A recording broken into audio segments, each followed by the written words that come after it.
Monsieur le maître d'école, vous souvenez-vous encore de moi, d'un petit garçon qui fut, je crois, pas toujours sage. L'enfance avançait avec le cartable sur le dos. Ma mamie se souvient des pupitres, de l'encre violette, des plumes sergent-major et des buvards la pie qui chante. Il y a une fille dans le poirier, J'entends la fille qui chante. il y a une fille dans le poirier, j'entends la fille chanter. Tous les matins, son petit frère qui ne voulait pas aller à l'école s'enfermait dans les toilettes en disant « Maman, je suis malade, je ne suis pas bien, portant ». Ah bon Dieu que c'est embêtant d'être toujours patraque. Ah bon Dieu que c'est embêtant, je ne suis pas bien portant. Maman disait, tu iras à l'école comme tout le monde. Et pour te guérir, je vais te donner de la bonne tisane pour le foie, de la Boldo-Florine. La Boldo-Florine, la Boldo-Florine, la bonne tisane pour le foie. Mamie enfourchait alors sa bicyclette et prenait le chemin de l'école. Ce petit chemin qui sent... Ce petit chemin qui sent la noisette, en ce petit chemin n'a ni queue ni tête. On le voit qui fait 3 petits tours dans le bois, puis il part au hasard en planant comme un lézard. Sur le chemin de l'école, il y avait Charles. Il l'attendait au carrefour et quand il passait devant lui sans lui dire bonjour, alors Charles lui disait « Vous qui... »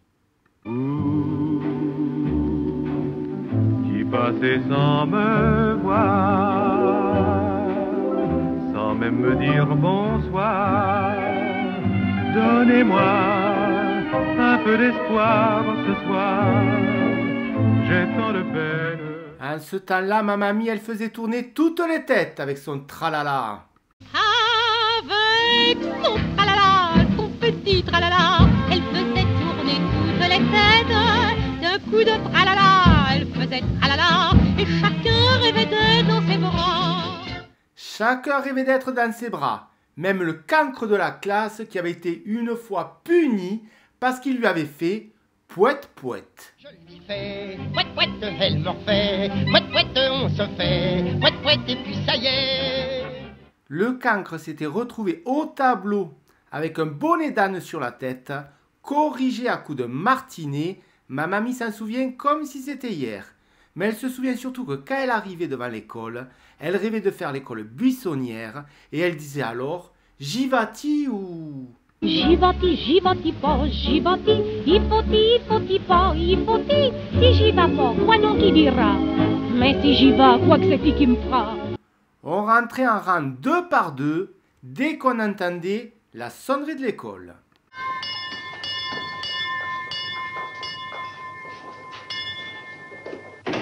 Allez.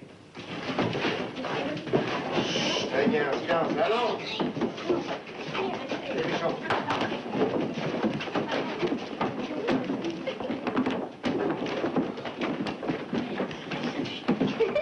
Monsieur Cordier, vous croyez-vous sur une place publique?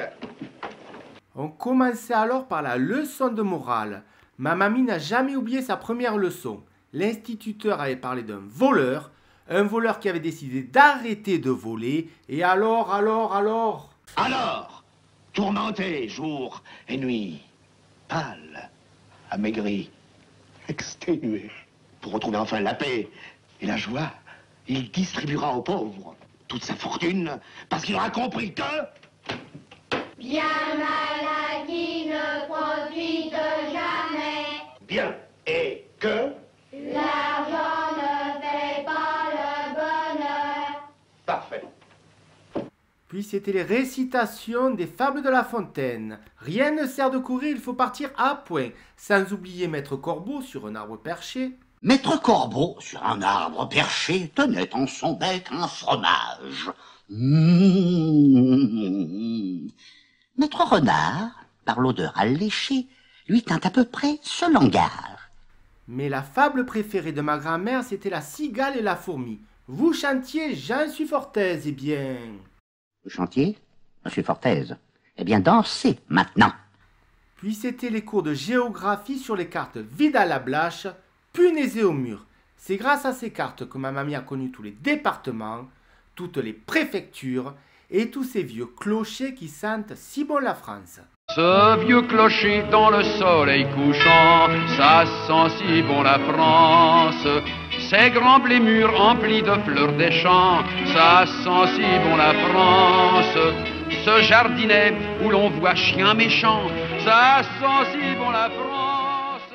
Puis venait le temps béni de la récréation, on jouait à saute-mouton, aux billes et à la marelle. Quand nous jouions à la marelle, cerisier rose et pommier blanc, j'ai cru mourir d'amour pour elle en l'embrassant. Dans la cour de l'école, on parlait des faits divers et des tueurs en série. On allait voir le surveillant, on lui demandait comment s'appelait le tueur à la chaudière. Il se nommait Henri-Désiré Landru, était né à Paris, rue Bolivar, en 1869. Mais ma mamie se souvient surtout des billets doux, écrits sur des cahiers d'écoliers.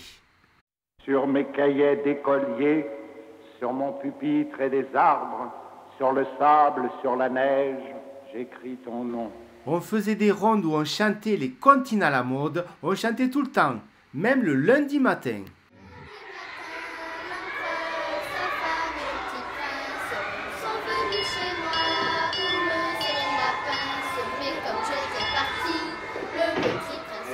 À la sonnerie, c'était la libération. On faisait des rondes en chantant « Vive les vacances !»« À bas les pénitences !»« Les cahiers au feu !»« Les maîtresses !»« Au milieu !» Puis on se retournait et on disait alors « On n'est pas des imbéciles !»